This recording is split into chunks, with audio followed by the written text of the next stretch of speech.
Shalom. Sekali lagi Shalom. Nah, puji akan nama Tuhan, kita bersyukur pada hari ini di mana kita semua boleh kembali lagi, boleh memuji dan memuliakan nama Tuhan. Dan pada kesempatan ini saya akan ajak kita buka firman Tuhan terdapat di dalam kitab Injil Yohanes pasal yang ke-8. Kita akan baca mulai ayat yang pertama sampai dengan ayat yang ke-11.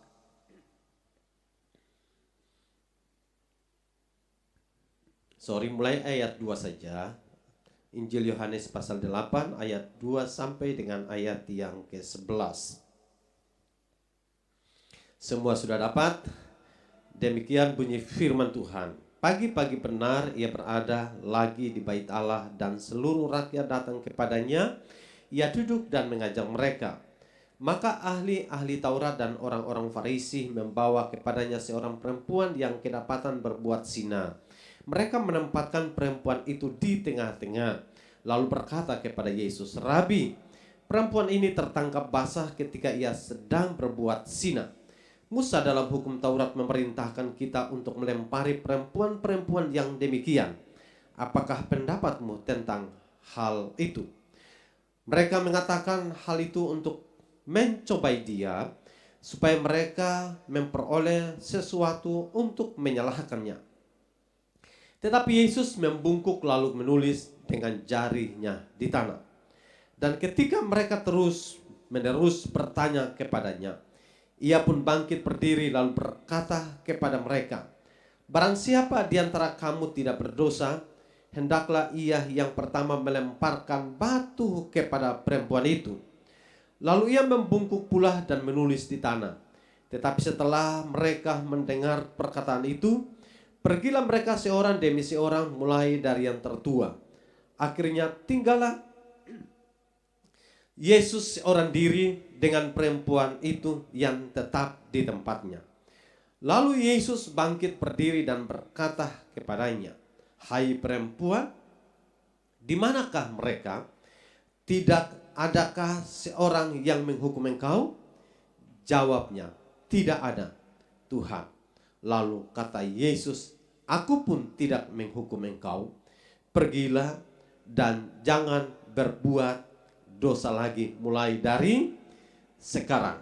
Nah, saudara yang dikasihi Tuhan kita Yesus Kristus, nah kisah ini menarik ketika kita coba baca dan mengamati bagian-bagian dari ayat-ayat ini. Karena saat orang-orang membawa perempuan yang dikatakan kedapatan berzina, biasanya ada tradisi Yahudi yang menarik.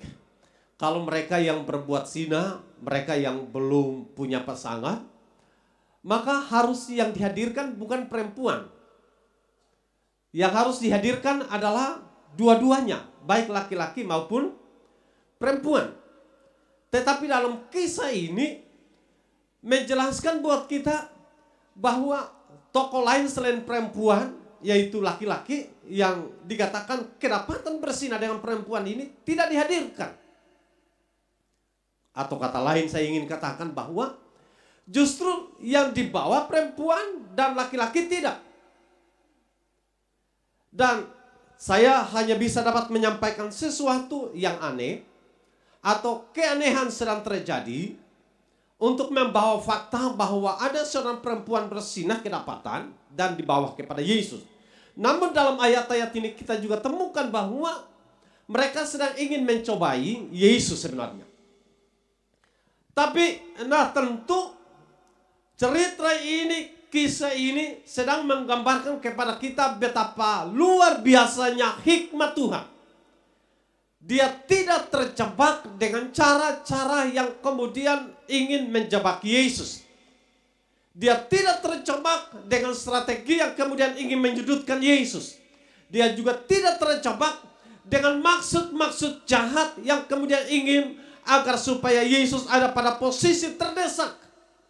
Dan hari ini ingin saya sampaikan bahwa Tuhan kita terlalu punya hikmat yang luar biasa. Dia tidak dapat dijebak dengan apapun. Bahkan Kadang kita bisa menjebak Tuhan Yesus. Tanpa sadar kita menjebak Tuhan Yesus. Tapi sekali lagi, Yesus tidak tertipu dengan cara kita, saudara. Karena hikmatnya melampaui hikmat saya dan saudara. Nah, kita perhatikan dari ayat-ayat ini. Apa yang ingin saya sampaikan dari teks ini? Saya ingin bicara dengan satu topik, berpikir sebelum bertindak. Berpikir sebelum bertindak. Nah, dalam sorotan ini, Yesus sebatas mendengarkannya. Tidak ada respon yang dengan cepat. Yesus mendengarkan mereka yang kemudian istilahnya mendakwah perempuan yang bersinar dengan segudang pertanyaan-pertanyaan yang disampaikan kepada Yesus. Alkitab menjelaskan Yesus tidak punya banyak komentar. Yesus tidak memberikan reaksi yang melampaui apa yang merupakan harapan mereka. Harapan yang kemudian mereka inginkan agar supaya Yesus bisa dapat menyampaikan sebuah pernyataan adalah bahwa kalau benar kedapatan dia bersinar, sekarang lempari dia. Tapi Yesus tidak secara spontan ketika mereka membawanya kepada Yesus dan Yesus menyampaikan pernyataan seperti yang tadi saya sampaikan, tidak secara spontan. Yesus masih tetap mendengarkan apa saja yang kemudian mereka ingin sampaikan. Sekali lagi menjadi sebuah bahan pelajaran yang menarik untuk kita sama-sama renungkan agar supaya setiap perkataan-perkataan yang ketika disampaikan oleh orang lain, maka kita harus bisa berpikir. Atau kemudian ketika kita sendiri menyampaikan perkataan-perkataan, maka kata-kata yang sebelum dikeluarkan, apa dulu? Pikir dulu, katakan kiri kanan, pikir dulu baru bicara. Jangan bicara dulu baru pikir. Pikir dulu baru bicara.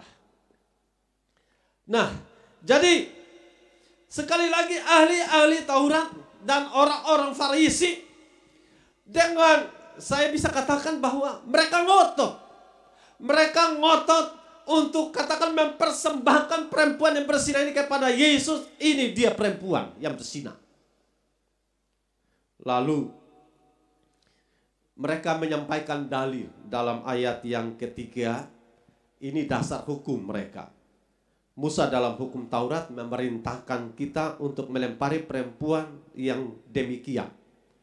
Padahal hukumnya mengatakan bukan dibawa kepada Yesus, dibawa kepada para imam. Mereka bukan bawa kepada imam, mereka bawa kepada Yesus.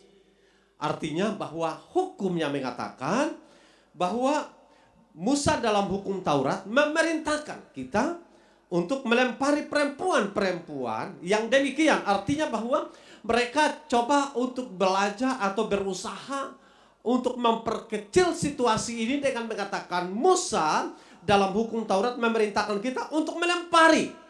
Dan mereka lebih banyak kepada vonisnya. Mereka tidak lebih banyak bicara kepada soal prosesnya. Nah, prosesnya adalah bukan dibawa kepada Yesus. Tapi mereka bawa kepada Yesus supaya dasar hukumnya mengatakan Musa dalam hukum Taurat melempari perempuan yang demikian. Mereka lupa bahwa ada proses lain yang sebenarnya harus mereka bawa. Yaitu bukan kepada Yesus tapi kepada para imam. Nah, sekarang kita lihat di ayat yang ke-6. Mereka mengatakan hal itu untuk apa? Mencobai dia. Supaya mereka memperoleh sesuatu untuk menyalahkannya. Dalam ayat yang ke-7.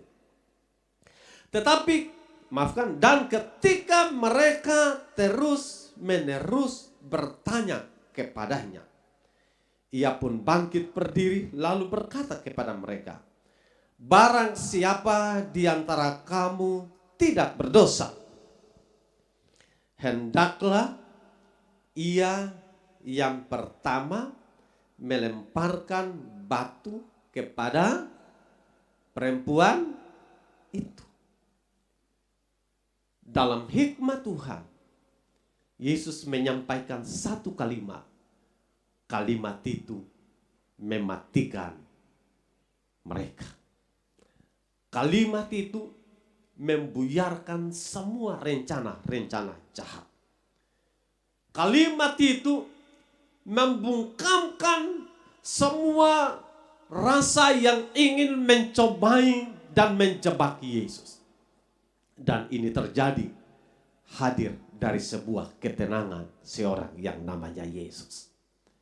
Kenapa penting kita berpikir dulu baru bicara, dan kemudian dalam teks ini saya bisa mengatakan baru bertindak. Berpikir dulu, bicara, baru bertindak. Karena apa? Karena di saat kita berpikir, kita akan membuat perbandingan, pertimbangan. Sisi untung, sisi rugi. Apa faedah, apa yang merugikannya. Kira-kira ini apakah bisa berdampak positif atau berdampak negatif. Inilah yang kemudian saya ingin agar supaya kita benar-benar dalam pengalaman perjalanan hari-hari kehidupan kita, tidak kurang kita menghadapi ada banyak sekali pengalaman-pengalaman pahit yang ada juga. Banyak pengalaman-pengalaman yang membuat kita merasa tersudutkan. Ada banyak keadaan-keadaan yang membuat kita juga merasa tidak bisa tahan hadapi keadaan-keadaan. Tetapi saudaraku yang dikasihi Tuhan, sebagai anak-anak Tuhan, mari berpikir sebelum berbicara. Dan akan diikuti dengan tindakan.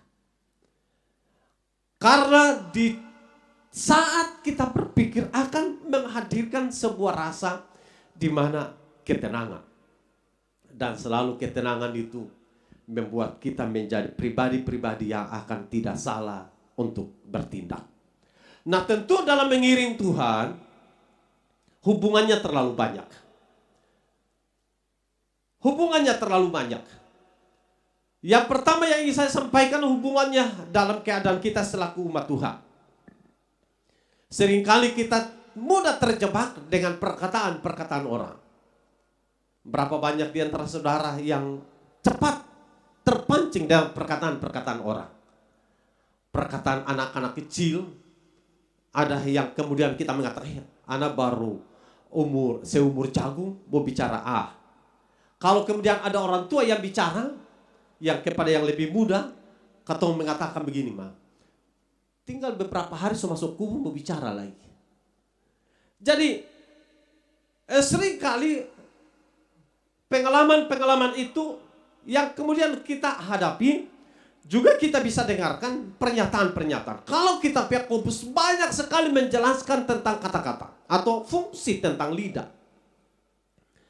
Tetapi, nah tentu apa yang Yakobus sampaikan di dalam pasal 1, 2, 3, 4 itu menjelaskan banyak hal tentang fungsi lidah. Sehingga digambarkan seperti kuda yang harus ada pengendalinya, ada kekangnya. Dan ini menarik, kemudian kita harus bisa coba terapkan dalam pemikiran kita selaku orang yang percaya, agar kita berpikir. Dan banyak sekali Alkitab menjelaskan, pikirkan yang di atas, bukan yang di bumi. Karena apa? Karena setiap hal dalam hidup ini selalu ada hal-hal yang berkaitan dengan keadaan yang sedang kita alami dalam kehidupan hari-hari kita. Nah, sekali lagi, bahwa tentu banyak pengalaman-pengalaman dalam perjalanan kehidupan kita, sehingga ada kata-kata, tetapi juga ada pemikiran-pemikiran, tetapi ada kata-kata yang kemudian pemikiran kita justru membawa kepada pemikiran-pemikiran yang bukan membuat pertimbangan-pertimbangan, tetapi justru pikir-pikiran yang membuat kita ini menjadi pikiran negatif. Satu perkataan membawa pikiran negatif. Padahal satu perkataan harus ada dalam pemikiran untuk mempertimbangkannya. Bukan kata-kata membuat ada dalam pikiran kita sebagai pikiran negatif. Nah, Saya juga mengatakan tidak kurang banyak orang dari satu kata menghadirkan pikiran negatif, bukan pikiran yang kemudian kita pertimbangkan. Jadi saya maksudkan di sini adalah berpikir sebelum berkata-kata, bicara soal pertimbangan-pertimbangan yang harus matang dalam pemikiran kita. Karena pertimbangan-pertimbangan yang matang akan membuat perkataan melahirkan tindakan yang tidak, justru akan pertama dalam konteks ini tidak menyudutkan Yesus di sini, dan juga pelajaran juga tidak menyudutkan saudara. Kalau Bapak Ibu Saudara perhatikan dalam dunia peradilan, saudara akan temukan di sana biasanya ada hakim, ada jaksa, ada terdakwa, ada saksi. Bahkan ada banyak orang yang sedang juga ikut turut menyaksikannya. Dan setiap kata-kata itu punya pengaruh yang hebat. Kata yang salah akan menjebak mereka. Kalau dia terdakwa, maka kata yang salah akan justru menyudutkan dia. Atau juga jaksa atau pengacara salah, maka akan menyudutkannya. Nah, sama dalam mengiring Tuhan, kita tidak sedang ada seperti dalam dunia peradilan, tapi setiap kata-kata akan kita pertanggungjawabkan di hadapan Tuhan. Amin. Setiap kata-kata akan kita pertanggungjawabkan. Ingat, kita orang Ambon, kadang orang mengatakan katong ini orang-orang lancang. Katakan amin dulu. Orang katakan demikian. Apakah betul atau tidak? Saudara jawab sendiri. Orang katakan lancang, saudara. Apalagi yang perempuan. Jadi, memang dalam penelitian kata-kata yang dikeluarkan sehari lebih banyak perempuan dari laki-laki. 2 kali lipat. Jadi makanya kalau di rumah yang lebih banyak bicara itu perempuan bukan laki-laki. Di jalan yang lebih banyak bicara perempuan bukan laki-laki. Nah, mungkin 1-2 orang laki-laki yang lebih banyak bicara dari perempuan. Tapi di sini tidak. Di sini perempuan lebih banyak bicara dari laki-laki. Tapi kalau hari ini beta lebih bicara dari saudara. Tapi dalam konteks ini saya ingin sekali lagi mengatakan bahwa berpikir dulu baru bertindak. Dalam hubungannya dengan pertimbangan-pertimbangan baru berkata akan diikuti dengan apa? Tindakan. Saudara, ini hal yang paling penting karena ada istilah mengatakan begini. Kata-kata itu lebih tajam dari pedang. Orang bisa membunuh orang dengan kata-kata. Politik memecah belah itu bukan dengan senjata, dengan kata-kata. Isu yang terjadi pada waktu konflik tahun 1999, isu yang paling besar itu kata-kata. Gereja Tuhan bisa menjadi pecah dan kuat kata-kata. Kalau kita semua bisa berkata-kata oleh hasil sebuah pertimbangan, maka kata-kata kita akan membangun satu dengan yang lain. Saya pernah mendamaikan 2 pihak yang bertikai. 2 tokoh yang bertikai. Yang satu ketika saya datang bicara negatif ke yang B. Saya pergi ke yang B, bicara yang negatif ke yang A. Jadi yang A bicara negatif ke yang B, B bicara negatif ke yang A. Jadi kedua-duanya saya amati, ada sisi yang sebenarnya sama-sama punya keinginan yang baik, punya keinginan yang benar, punya maksud yang baik. Tapi pikiran yang membuat mereka menilai yang salah. Padahal fakta yang kemudian kita pahami dalam pengalaman saudara atau dalam pengalaman kita semua, tentu Kalau dalam hubungan yang baik-baik, pikiran negatif tidak ada di sana. Tapi pada waktu hubungan yang tidak baik, yang kita abaikan adalah pikiran yang baik atau sisi yang baik kita abaikan. Yang ada yang dominan adalah pikiran negatif. Tapi dalam keadaan yang baik-baik, yang kita perhatikan adalah positifnya. Yang negatif apa? Kita abaikan. Tapi waktu hubungan tidak baik, maka yang kita kedepankan adalah yang negatifnya. Dua orang ini sama-sama berpikir yang negatif. Saya harus dengan segala cara untuk bagaimana keduanya itu bisa menjadi baik.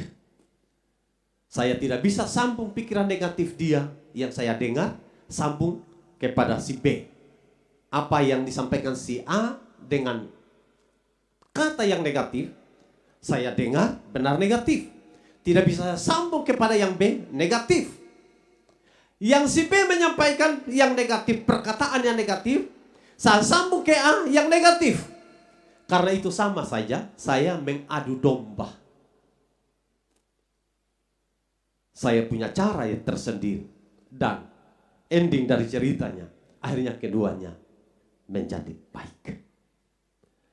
Artinya apa? Kata-kata kadang-kala justru bisa membangun diri kita, tapi kata-kata bisa membuat kita sendiri terpojok. Kata-kata bisa membuat persekutuan menjadi kacau. Kata-kata persekutuan membuat semakin kuat. Kata-kata bisa membuat kita menjadi orang-orang yang penuh sukacita. Kata-kata bisa membuat kita menjadi orang yang menangis. Kata-kata membuat bisa orang tertawa. Tapi kata-kata membuat orang bisa dapat benci satu dengan yang lain. Jadi intinya berpikir sebelum apa? Berbicara. Berpikir sebelum berbicara. Kita urutkan sekarang. Kenapa kita harus berpikir sebelum berbicara? Poin lain yang ingin saya sampaikan sebagai pesan adalah tergantung reaksi kita. Reaksi kita itu adalah reaksi yang baik atau reaksi yang negatif. Kalau reaksi kita yang negatif, kita mengatakan, oh ya, oh begitu ya. Kita tambah-tambah lagi, istilahnya kita kompor-kompor.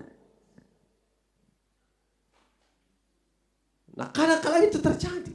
Nah, saya mau agar supaya dalam kehidupan kita selaku orang yang percaya, mari kita bangun sebuah niat baik, sebuah maksud yang tulus untuk sebuah kehidupan yang membangun. Sekali lagi, saya hanya punya kerinduan membangun sebuah kehidupan rohani yang bertumbuh sehat. Karena kata-kata justru kadang membuat bukan pertumbuhan rohani menjadi sehat, tapi justru menjadi sakit. Kata-kata justru membuat orang bukan bertumbuh, tapi justru menjadi sakit. Yesus sangat-sangat tidak terpancing dengan pernyataan-pernyataan para ahli-ahli Taurat. Dia tidak terpancing dengan semua pernyataan, tapi kalimat yang mematikan yang sudah tadi saya baca, barang siapa di antara kamu tidak berdosa, hendaklah ia yang pertama melemparkan batu kepada perempuan itu. Artinya begini, kalau kemudian kita punya pemikiran dengan pertimbangan yang matang, kita akan mengatakan, ya dia juga manusia seperti beta. Kalau dia salah, tentu sekali waktu beta juga bisa salah. Dan itulah yang membuat kita, membuat perkataan-perkataan kita tidak sembrono. Ada amin? Tapi jangan kemudian kita terlena dengan penilaian orang yang kemudian mengabaikan kesalahan kita. Terlihat orang acuh dengan kesalahan kita. Lalu kemudian kita menjadi asik dengan itu. Justru itu yang salah. Kadang orang dengan kesalahannya orang tertawa. Saya tahu banyak kesalahan. Contoh di antara saudara saya juga tahu.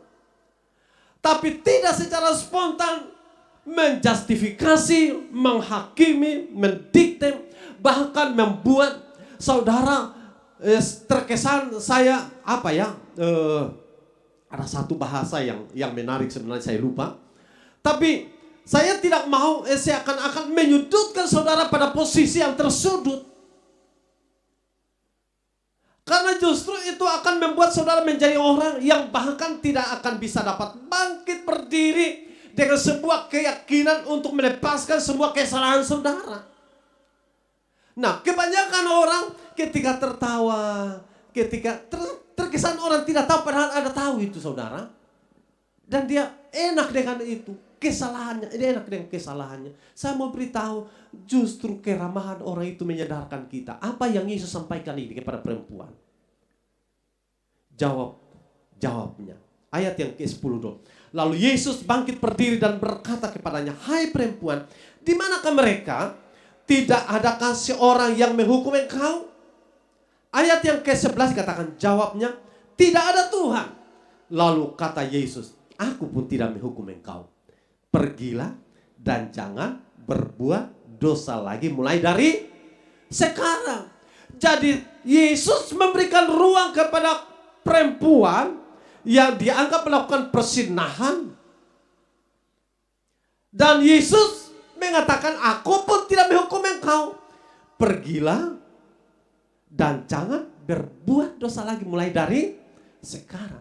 Apakah Yesus toleransi dengan dosa perempuan ini? Apakah Yesus suka perempuan ini melakukan perzinahan? Apakah Yesus senang? Oh puji Tuhan, beta. Atau dalam bahasa Katolik mengatakan haleluya, karena ada perempuan yang bersinah ini, hari ini beta bisa ketemu.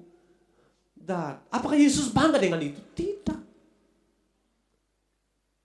Tapi Yesus memberikan ruang, kesempatan kepada perempuan ini, supaya perempuan ini bertobat. Dan Alkitab katakan supaya jangan berdosa lagi. Jadi, saya menyampaikan tadi bahwa ketika kita mungkin diberikan ruang, ketika kita mungkin diberikan kesempatan, maka jangan kemudian kita merasa terlena dengan itu. Jangan kemudian kita merasa asik dengan itu. Saya ingin mau mengatakan justru itu menjadi bagian dari sebuah pergumulan. Tuhan tolong saya supaya saya benar-benar hidup dalam sebuah kehidupan sebagaimana yang Tuhan mau. Dan itu maksudnya. Karena kesadaran yang ingin saya sampaikan sekali lagi, bahwa kesadarannya adalah kegagalan seseorang itu juga terjadi faktor kemanusiaan. Tapi jangan sampai kemudian saya ingatkan lagi, faktor kemanusiaan kita terlena, kita memanjakan kemanusiaan itu. Seakan-akan orang mendukung kesalahan kita. Tidak, saudara. Tapi justru kesalahan yang kita buat itu membuat kita sadar. Sehingga sekali waktu kita lihat orang melakukan kesalahan, kita mengatakan, ya sebagai manusia bisa terjadi kapan saja. Ada orang punya istilah begini, ya ketika ada hamba Tuhan yang gagal, ada yang kemudian memvonisnya, ada yang kemudian menyampaikan cercaan-cercaan, menyampaikan kalimat-kalimat yang menyudutkan. Tapi ada orang yang mengatakan, ya pendeta juga manusia. Tapi itu tidak berarti bahwa enak dengan itu karena manusia bikin salah. Bukan itu maksudnya. Ya siapa dia? Bukan. Contoh, Erna bukan robot. Erna manusia. Mama Ita bukan robot. Ya saya tahu Mama Ita manusia. Jadi kalau pernyataannya Mama Ita juga manusia, ya karena memang manusia bukan robot. Tapi itu bukan berarti itu titik terakhir untuk merasa bahwa dia puas dengan itu dan silakan melakukannya. Saya ingin mengatakan itu bukan ending dari maksud diberikan ruang. Tapi seperti yang Yesus sampaikan, pergilah. Dan apa saudara? Dan jangan berbuat dosa lagi. Katakan kiri kanan. Haleluya.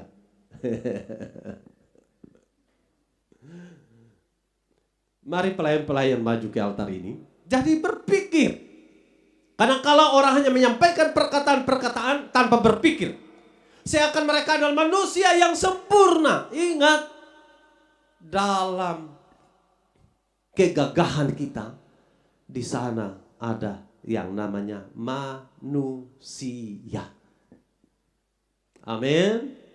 Karena itulah hadirlah kesadaran yang namanya kemanusiaan. Bisa terjadi kegagalan kapan saja. Karena itu kita kunci rapat-rapat mulut kita untuk berkata-kata sebelum memikirkannya dengan baik. Agar apa saudara? Kita tidak terjebak. Ya kalau kemudian kita terjebak, maka membuat hubungan-hubungan kita menjadi hubungan yang tidak baik juga. Ada amin? Akan membuat hubungan-hubungan kita tidak baik. Padahal belum tentu yang kita dengar,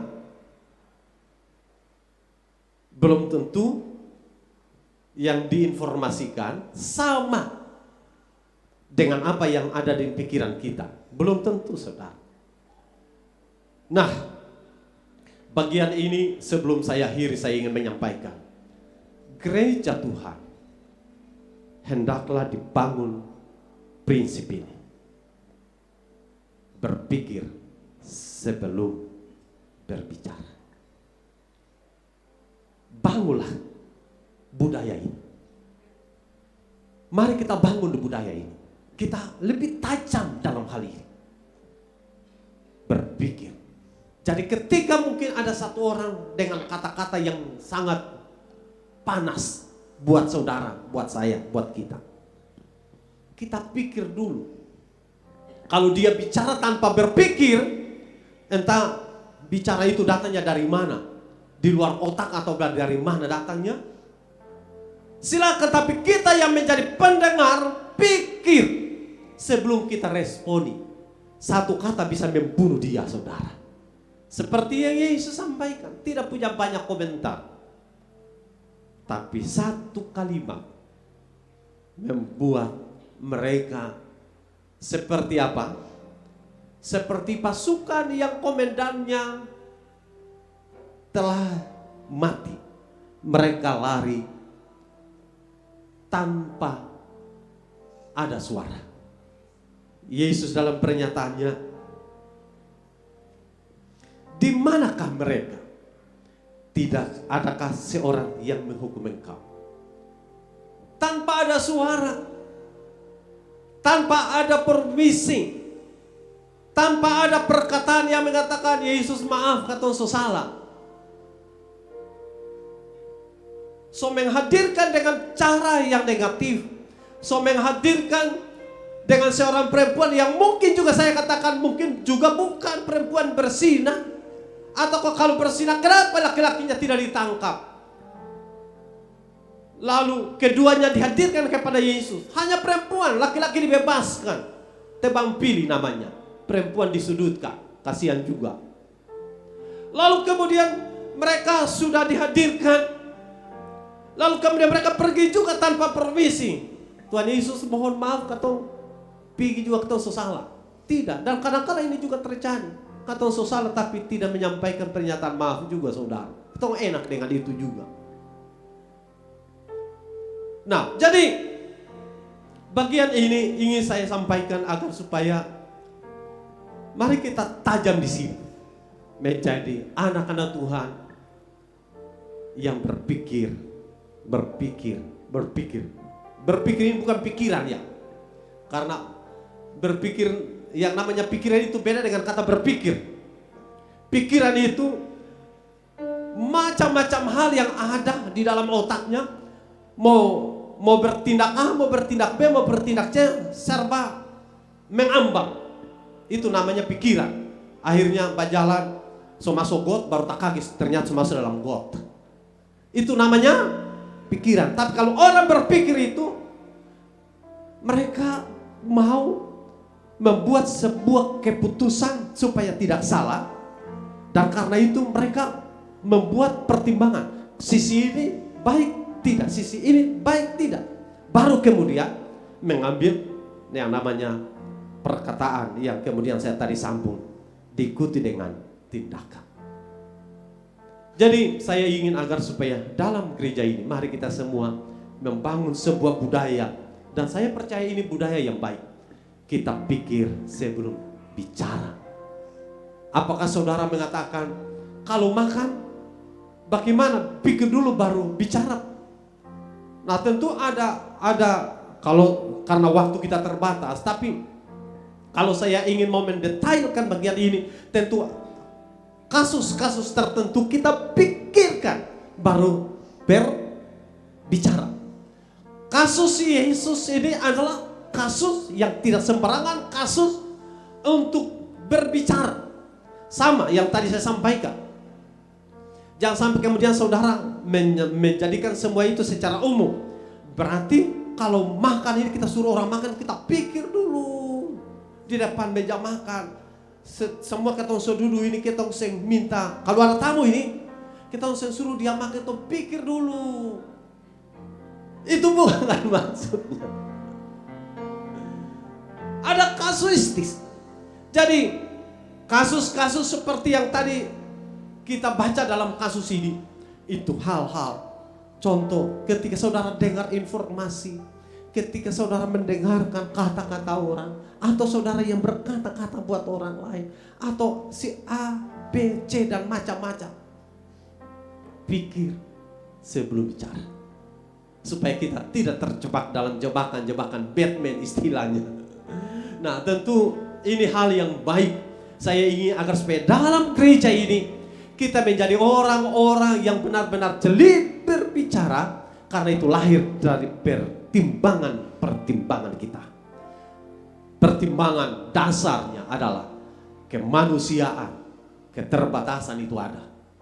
Tetapi keterbatasan itu membuat kita diberikan ruang, diberikan kesempatan untuk kita dikatakan, pergilah dan jangan berbuat dosa lagi. Artinya kita diberikan kesempatan untuk bisa memperbaiki menjadi lebih baik lagi. Kiranya Tuhan tolong kita semua, dan minggu ini menjadi sebuah pesan penting, berpikir sebelum berbicara. Tuhan Yesus tolong kita semua dalam kesempatan ini.